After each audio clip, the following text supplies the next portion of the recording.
the dwelling. Let's get it wrong. This is where the pros come to play. Selling in the dwelling every day. Top experts, real talk straight from the trade. In the dwelling, get paid.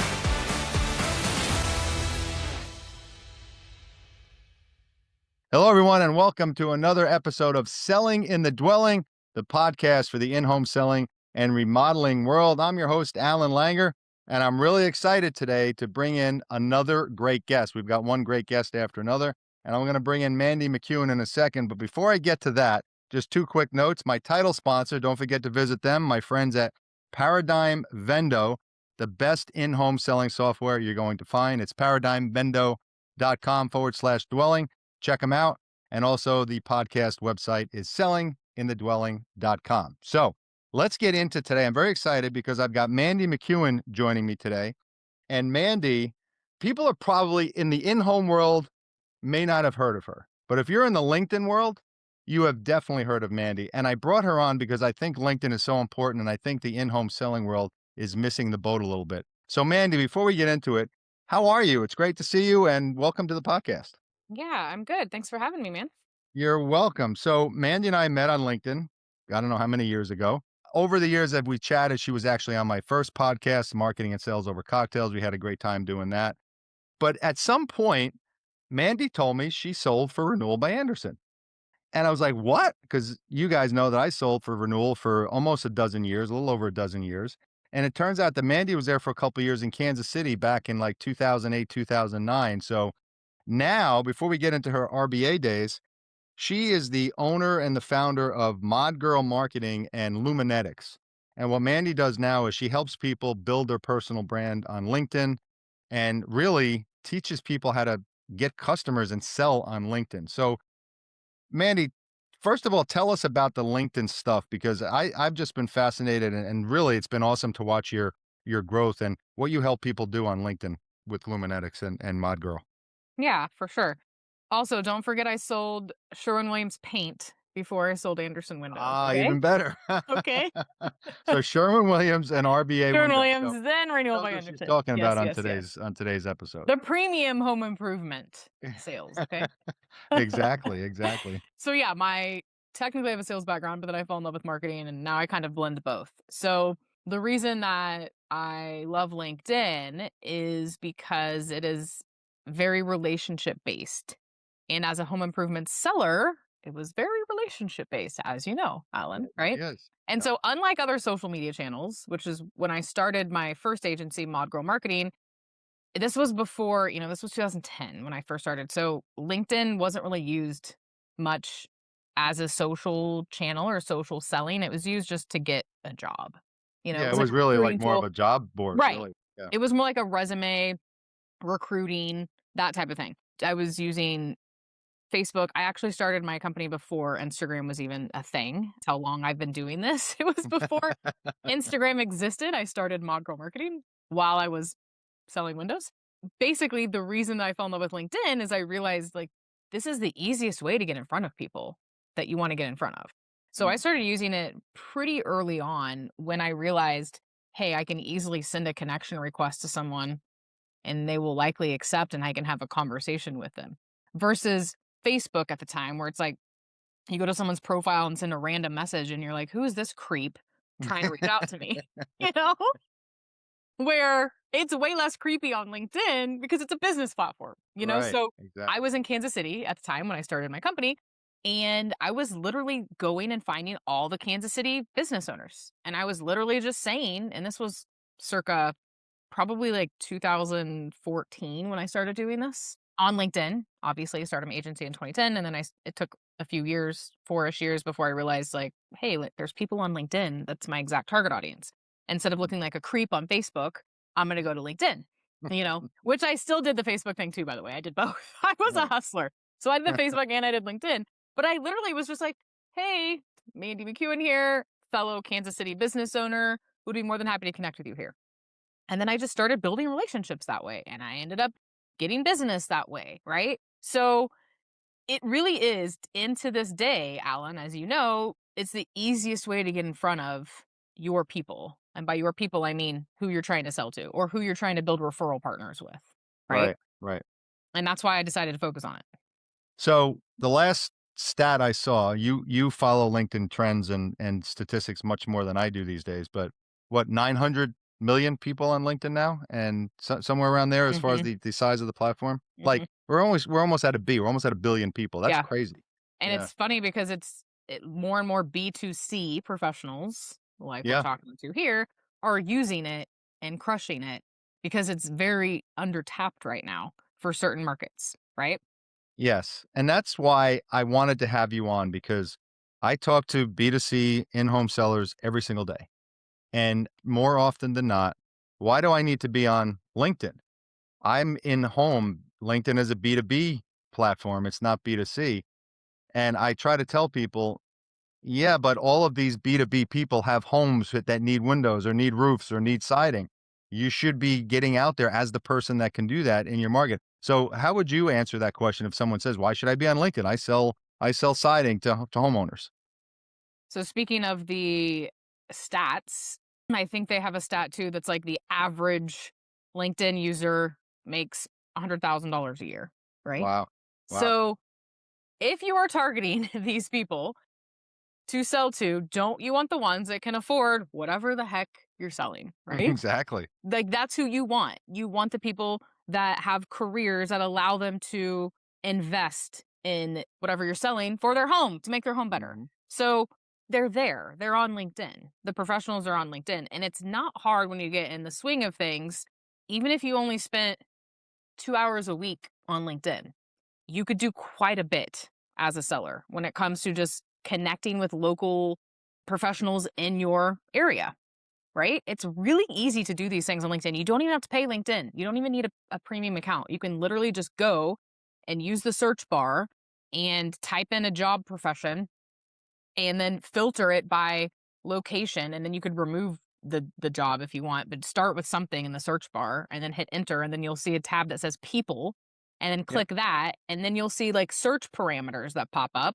And then you can just start selecting certain things and seeing what pops up. Obviously, do your local area. And then you can do a bunch of different job titles. You could do industries, whatever you want, and just see what happens. And then you can go connect with people. That's one way, the easiest way to do it. But obviously, you need to have your profile optimized, which says what you do. And ideally, you need to be posting content, even if it's just once a week. Like this stuff, it doesn't take long.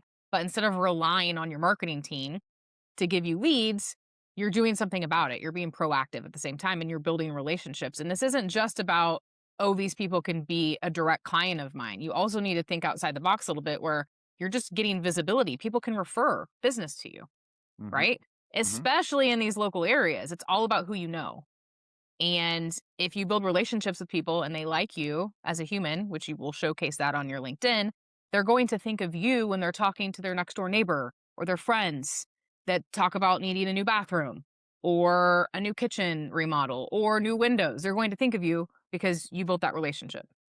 And it's amazing. You said something that's so like near and dear to my heart. It's the concept of treating your in-home selling career like it's your own business. There's so Absolutely. many reps out there. The term is lead babies. They sit on the couch, Yep. they wait for the leads to come in from the company. They bitch when they don't come in, or like, oh, the leads suck, because and then all they're doing is sitting around playing Call of Duty and then complaining about the leads. Whereas, you know what? When I sold RBA windows, I led the country 7 years in a row in referral and self-gen sales. Amazing. And I did it because when I didn't have a lead on Wednesday, I went out and got a lead. I went to my jobs. And this is exactly what you're talking about. Hmm. Get off your ass and say, like, okay, I'm going to go on social media and I'm going to find the work. And doing this on LinkedIn is such an untapped area for this industry. So I'm listening to this podcast right now. I'm Joe Smith. I just got my job at ABC Windows. I want to do this. What's the first thing I should do? Give me like the top three things I should do on LinkedIn tomorrow. The first thing is go look credible, look legit, which is your profile. So Oh, that's the I can't first put a thing. picture of me, like, on the beach, like, catching a football or anything like that? Probably not. Yeah. Probably not. So if you have your whatever outfit they require you to wear, put Yeah, that okay. on. Like we had our RBA shirts, which were Yep, yep. hilarious, by the way. My giant, like baggy button up RBA shirt. Real hot, real hot. So wear your logoed whatever you wear, polo, and be smiling pretty with a decent background. Like that's it. Like you could literally do this with your phone. It's not hard, but have a professional photo of you. And I don't mean like hire a professional photographer. I just mean Right. make it look nice, right? And then you could put a background. So that's called your cover photo on your LinkedIn profile. This can be a picture of a home. It could Hmm. be a picture of a bathroom. If you sell, whatever it is you sell, you could do that, or you could just do something that's like pretty, like mountains or a landscape. It doesn't matter. Not a huge deal. Just put something up there that looks nice. Okay. And then the very first thing I want you to do after you do that is fill out your headline, which basically tells people what you do. That's So huge. instead of putting sales rep at Renewal by Anderson, you would say something like, I help you save $300 a month on your energy bills. exactly, There you go. perfect, a value statement. And then after that, you would say something like Renewal by Anderson, blah, blah, blah, Right. whatever you want to say, Windows, whatever. Like put more keywords in after that. But the first thing they see should be some sort of value statement instead of sales rep at Right. company. You Couldn't could, agree more. yeah. So that's the first thing. And then go through everything else on your profile. So your about section is like your summary. So that's where you tell your story. But instead of making it all about you, make it about you and the company. So the first sentence should be again what you do at the company. So how you help people, whatever you sell, right? And the Yep. value statement. And then kind of just paint the picture of like, okay, if I were my customer, this is the pain point they're facing right now, and here's how I help. And so Perfect. paint that picture and then weave in your own story, and why you do what you do. So it's kind of a combination of you and the company, and think of it, I'm going to throw out marketing speak here, but think of it as a landing page, which is essentially like your own website. So think of your LinkedIn profile like your own website that does the selling for you. Yes. So if you're not trying to get a job, you're not you're selling yourself, yes, but you're also selling yourself as a representative of the company that you work for. You need to be talking about those things, and then obviously just keep going down the list, right? Your Yep. experience section, just fill everything out. It makes it really easy to just go through and fill out everything to where you look legit, because if you don't have hardly anything filled out, no one's going to want to be friends with you on LinkedIn. Connect with you, right? Connect with you. Yes, yes, yes. That's the basic stuff. And I remember following you and some other LinkedIn people and learning things as I went along. And what you said about the headline, I think that's where I think a lot of people make the mistake, because you see so many people treat LinkedIn like a resume. So it says John Smith, account executive, Renewal by Anderson. That's not going to make me click on your profile. But John Smith, I help you put new windows in your house, whatever it is, and here's what's really interesting. And when I learned how important this is, when you start to comment, that first line of Yes. that value statement shows up in the comment, and that's all it shows. So when people are reading comments, they see you and what you do, not just account executive. So Mhm. really put some thought into your name and then what that sub headline is, because that's what everybody sees almost immediately. Exactly. They see it when you reach out. They see it when you comment. They see it when you post content. Before they even click on your profile, they see like the first. They keep changing how many words. Now I think it's like 6 or 7 words they show. I mean, Okay. LinkedIn's changing stuff all the time. It used to be like less, but now they show a little bit more. Yeah, So yeah, that yeah. those first handful of keywords are the most important. So you want to make it really clear so people instantly know what you do. And keep in mind that now you've got your profile and you're reaching out to people in your area. Obviously, let's say you're selling in Kansas City, you're not going, you can be connected to anyone, but if you want to get clients, you want to be connecting to people in Kansas City, and they're going to be business owners. And who knows, maybe the business owner needs something for the building, Exactly. not It's only, not actually only so for the much house. easier to leverage LinkedIn when it's local like this. It's Yeah. so much easier because it's a concentrated pool of people, and people in general psychologically are more apt to connect with other people in their local area than they are Yeah. someone across the nation, right? Right. So you guys actually have an advantage of being localized in a specific area because you increase your chances of people actually wanting to connect with you. Yeah. And even when you go to, at the top, it has the button, My Network. When you go to My Network, it shows you people you may know and it shows you your area.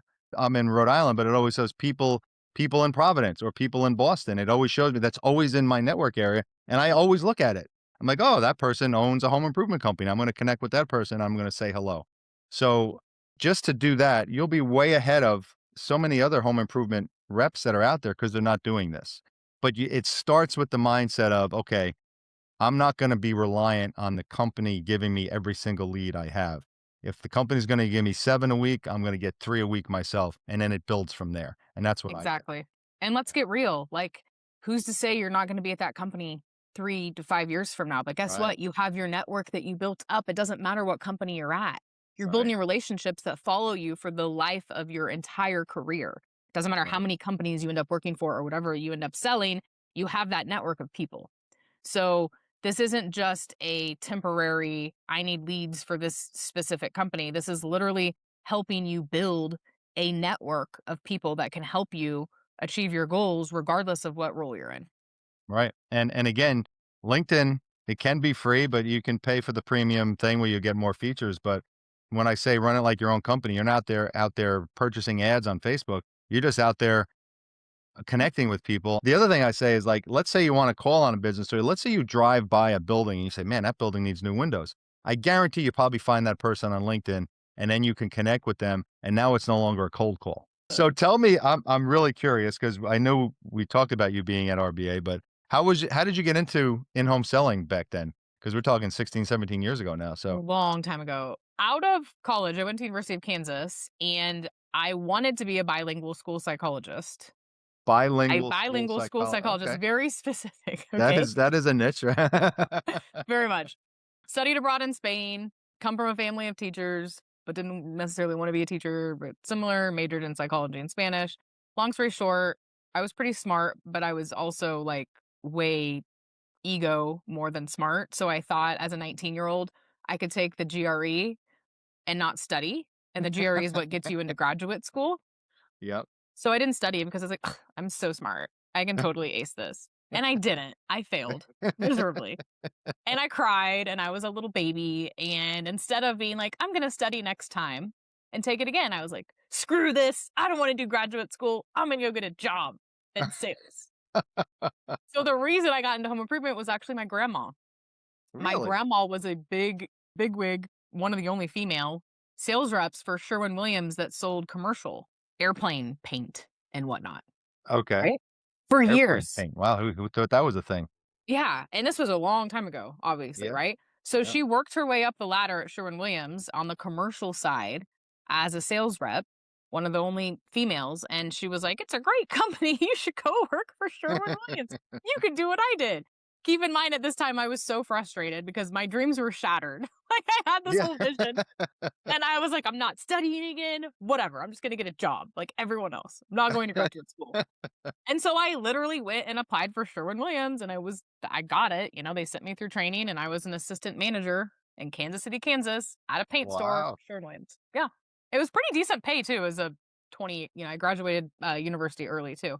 So I think I started right before I turned 21, had my first Okay. big gold job. So you're a assistant manager at a Sherwin-Williams store. Yep.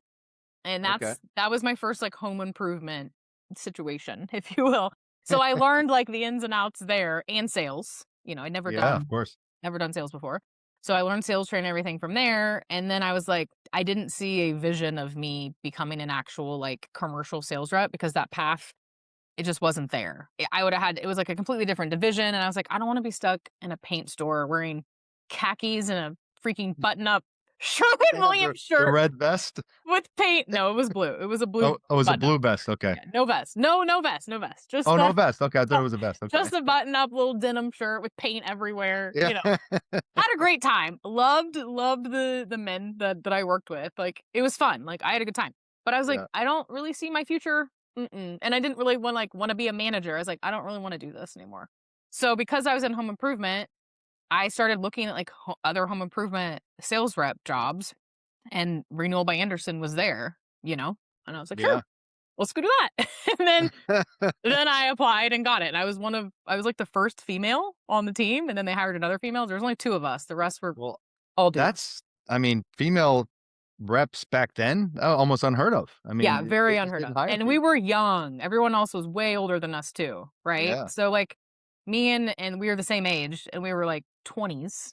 like Yeah. babies, like early 20s, like fresh, Wow. you know?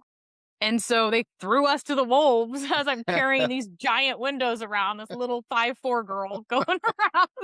I could barely freaking get the thing in my car. I was like, oh, okay, this is a good workout. Yeah, it kept you in shape. So that's how, like, Sherwin-Williams actually led me to, because I was like, I'll just stay in the niche, the industry of home improvement. I'm already here. Let's see what happens. And how did you do? Did you do okay? Or I I mean, I did, remember. yeah, I did Yeah. okay, yeah. Wow. Not too bad, not too bad. Wasn't my favorite. I actually started out working in the office before I worked up to, like, I was like the showroom girl. Oh, I Bef got you. Okay. Before they put me into the field, I was like the showroom girl.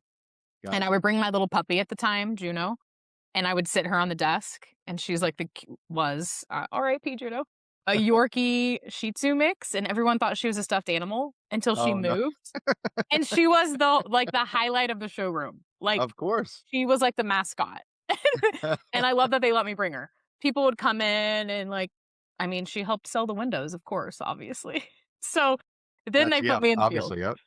You then were there for a couple years, and then many times people need one door to close for another to open, and you got laid off. I did. And But that's before when that, go I ahead. was I was starting online marketing. So once again, didn't see a future selling windows forever, right? So like Carrying I those got damn these windows jobs back. and I was like, I don't want to sell paint forever. I don't want to sell windows forever. And so I literally started Googling like how to make money online. I went and typed in how to make money online. And then I taught myself like everything that you could possibly imagine. And I actually started this journey when I was selling paint too. So it Okay. wasn't, so I was like researching and experimenting with affiliate marketing and making blogs and doing all these things. And then I started more seriously doing it when I was at Renewal by Anderson.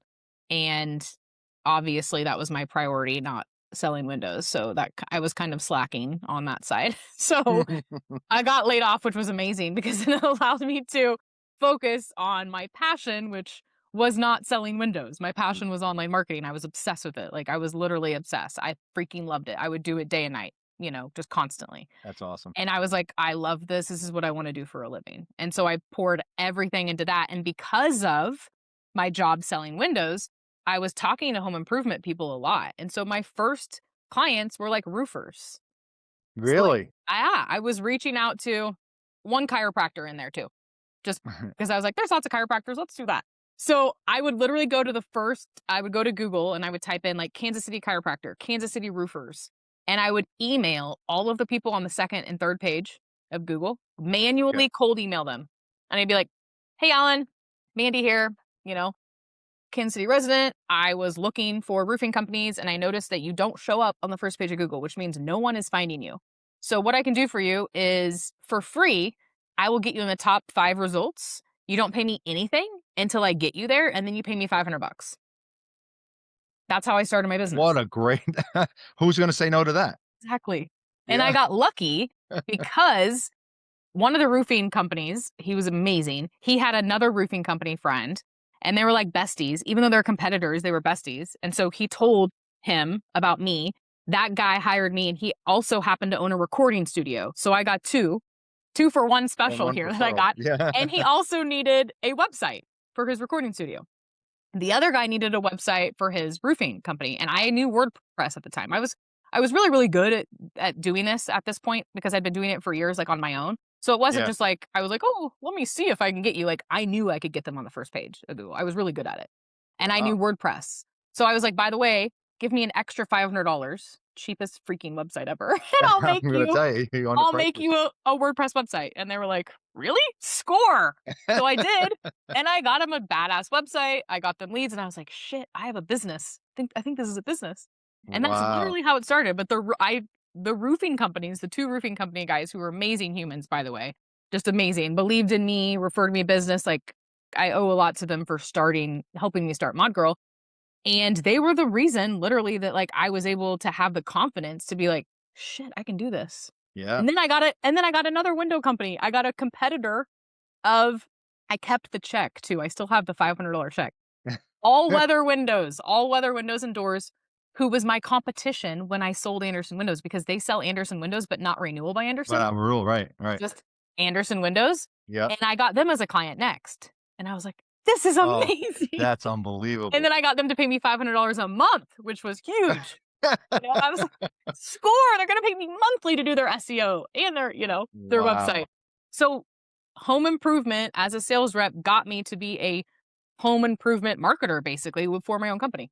Wow. And that turned into ModGirl marketing. And that turned into ModGirl Marketing, which was at the time very local business in Kansas City, Yeah, right? yeah, yeah. And then I met a couple of guys in Kansas City at a networking event that told me about white label online marketing. And I was like, what the hell is that? And they were like, well, we do white label mobile marketing. Basically, people hire you to do the marketing for their clients and they don't even know you exist. And I was like, really?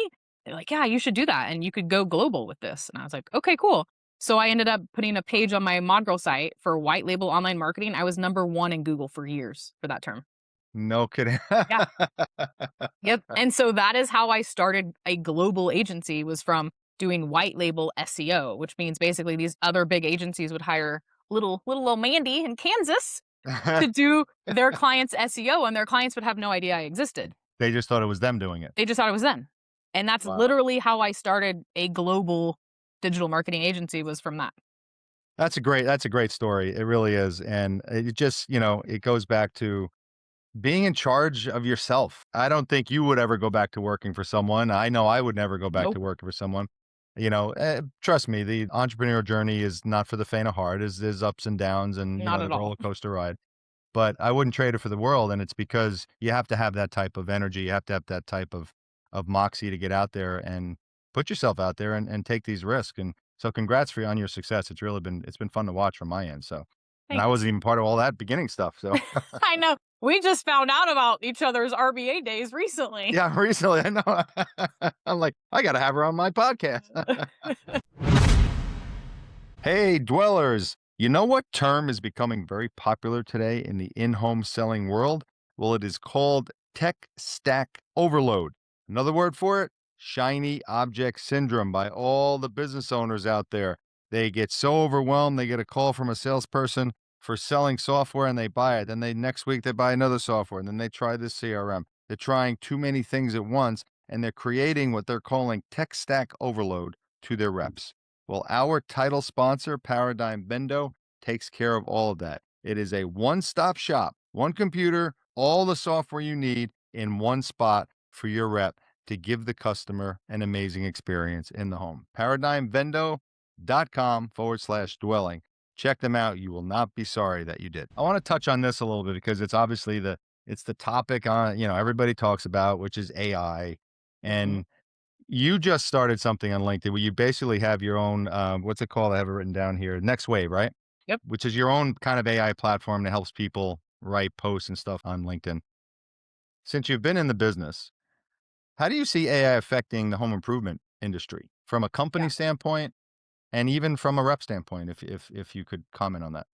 I mean, I feel like it's only going to help, because in home improvement, it's not like you can get rid of humans, because as Right. consumers, we still like doing business with humans. Like, if I'm going to hire a company and I'm going to spend $50,000 for a remodel or RBA windows, which could Yep. easily get to $50,000 Easily. Yep. easily, easily, I want to talk to a human, period. I don't Yeah. want to talk to a robot, right? Right. So I don't think we have to like fear necessarily that they're going to take away the reps' jobs. However, you need to be able to know how to use it to make your life easier. And so there are certain things that companies are already doing in the home improvement space. Like, they've been doing this for a while though, like chatbots on the website. Like, that's AI.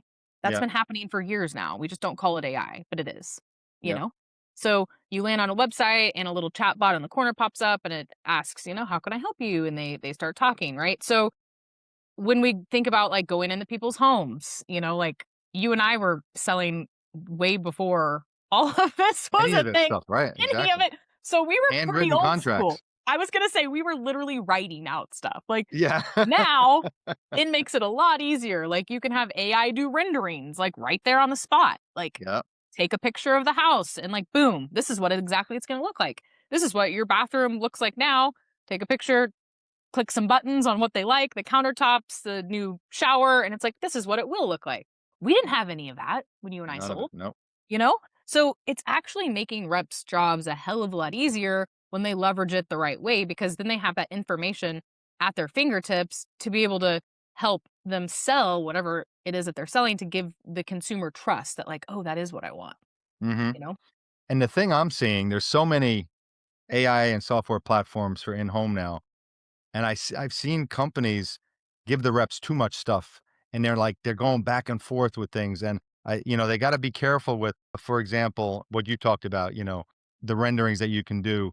But if that's in a different platform and they have to go from their iPad to their laptop or whatever, you got to make sure you're not giving your reps too much stuff, because then it's going to make the entire sales process way too clunky and they're not going to sell anything. So Well, and it's they're got just to gonna be get streamlined. overwhelmed. It's actually better to go back to the old school ways of not having it than it Yeah. is giving them too much, Right. because then they're not thinking of, like, being an actual human, you know? Exactly. Right. They're like, "Oh shit, how do I use this tool? Oh god, this isn't working, now I gotta hop into here," and they're getting stressed, and, like, consumers can obviously pick up on that, the energy, you Yeah. know? So, yeah, I think that's it. Honestly, Alan, that's every industry right now. There's, like, Oh, really? Yeah. I it's would like say that. Yeah. tool overload. Doesn't matter Mm, if it's home improvement or what, but I think businesses, leaders are thinking that they have to just jump on everything that's, like, shiny, you know? They're like, yep. "Shiny new objects, it's AI, everyone says we need to use it, so we're gonna buy 5 different softwares and throw it at our team and force them to use it." Like, they're not slowing down and thinking, "Okay, like, what is our process like now? And what is the one tool that can help us improve this process? Let's start with that, see how it goes, and then gradually, maybe if needed, add more." But yeah, it could easily do more damage than good.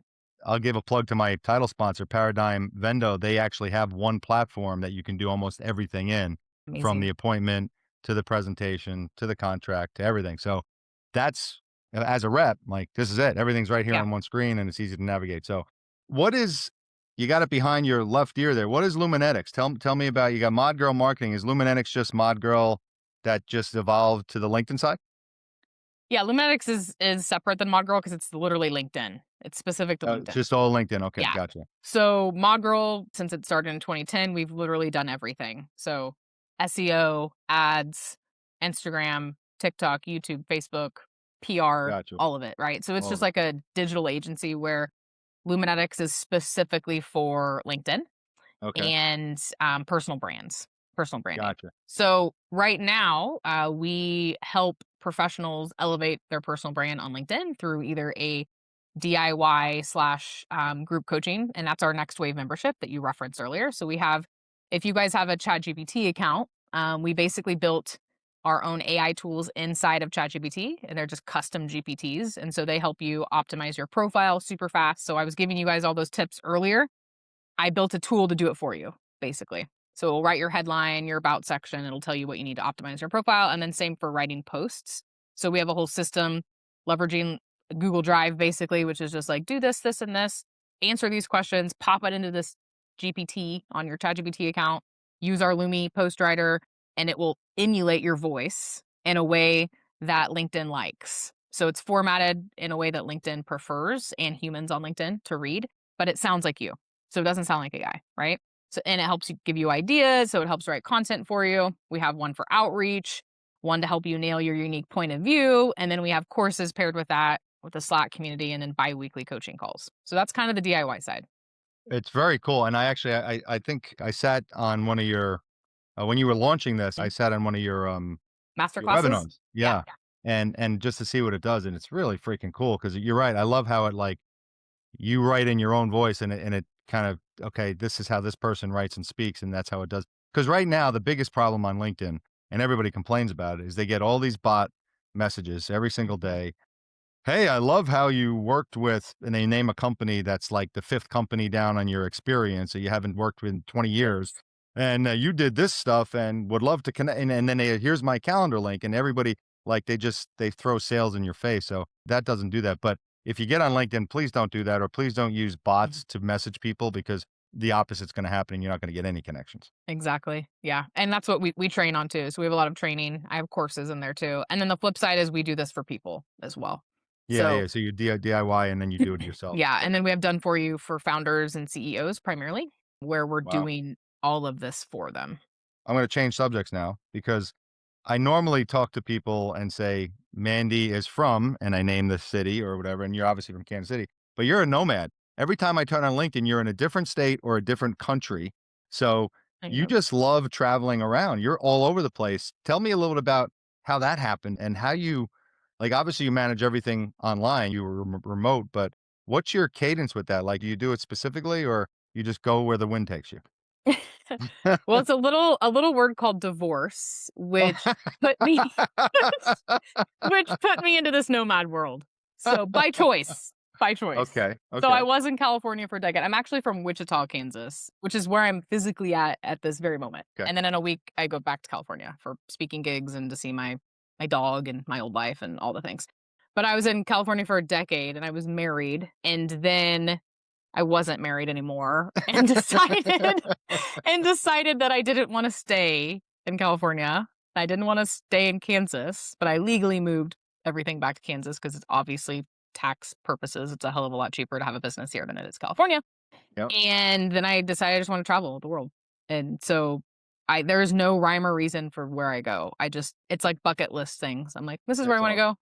I'm just gonna do it. So I spent a lot of time in Europe. I would spend like 4 months at a time in Europe. Recently, I was in Brazil for 5.5 weeks. I'm doing a lot of U.S. travel right now this year, but it's really just random. But it's because of divorce. But it's always been I love travel too, right? But it's not like I woke up one day and I was like, I think I'm gonna travel the world. It was like, now I'm single and divorced, And this is the and time to do it. now is the time to freaking do it. Why Yeah. not? So Why that's why. not? Well, you need to get your butt to Rhode Island, which I is a know I beautiful do. little state. And I've when you never been do, to Rhode Island. I would you love have to to. come to Rhode Island, I and would I love will to. take you for oysters in Newport, and Yes, I love we'll oysters. we'll have a great time. So, Okay. so it is time for the Ask Alan segment of the podcast. So this is a segment where people write in on the website sellinginthedwelling.com. Send me a question. If I choose the question, you will get a free Selling in the Dwelling t-shirt. So today's question comes from, speaking of California, Maria from San Diego. And this is, it's like, as soon as I saw the question, it's like, this is perfect for Mandy because I got her coming up. And so I just started selling kitchen remodeling and have relied exclusively on leads given to me by the company, which sometimes are sparse. Any advice on how I can start generating my own appointments and business? I'll let you go first and then I'll add my 2 cents. Okay. Yeah, I love this. Kitchen remodeling. Okay. Well, kitchen Yeah. remodels are not cheap. So obviously, I would say build a personal brand, and I would probably leverage LinkedIn, but possibly also Instagram. And if you're good with video, I would say add TikTok to that as well. Good If one. you like videos, right? Because you could do a lot of different cool things with videos. But don't do this if you hate editing videos or making videos. Like, don't do it. So then I would say focus on LinkedIn. But I would say build a personal brand on social media and start connecting with people in your local area and start sharing like before and after pictures. That's why I said Yes. Instagram, because before and after kitchen remodels are super impressive. So Instagram is very aesthetic. So I would say I would be leveraging Instagram and LinkedIn at a minimum, and then be connecting with people and sharing all the before and after photos that you possibly can, and then sharing tips too to give people advice on what to think about for their kitchen remodel, and maybe comparing different options, different countertop options, why you would choose quartz over granite, et cetera, and educating people. And if you're good on camera, I would be making videos about these things and educating Yeah. people. And what you just said, you stole my before and after answer, but that's okay because you're the guest and you can steal the answer. So, but the concept of become the expert, like people want to hear from people who know what they're talking about. And if you all of a sudden just post twice a week on Instagram and you're the expert about kitchen remodeling in your area, people are going to keep going.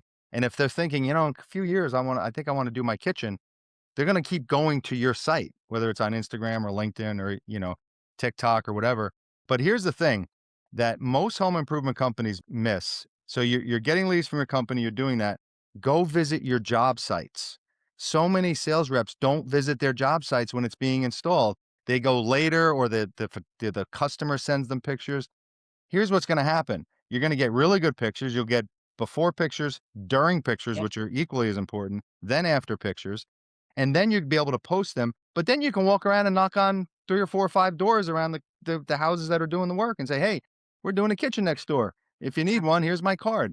That's how you build your business. Oh, and the other thing, how about networking functions? It's amazing how many sales reps in the in-home world don't go to networking functions.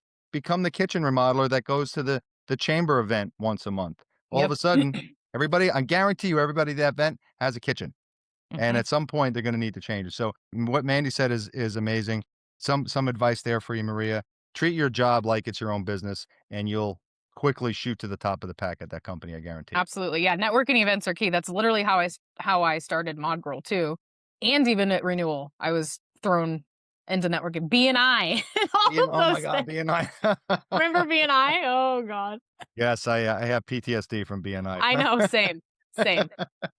Abso-freaking-lutely. Yeah, but you know what? It sharpened your chops on networking, and you're not going to get business unless you get out there and try to get business. If you sit Yeah, around waiting for the leads to come in, you're going to need to find another job, and it's not going to be one that you probably enjoy. So, um, exactly. And if you could get your customers on video talking about oh, how happy great they are, idea. that's gold.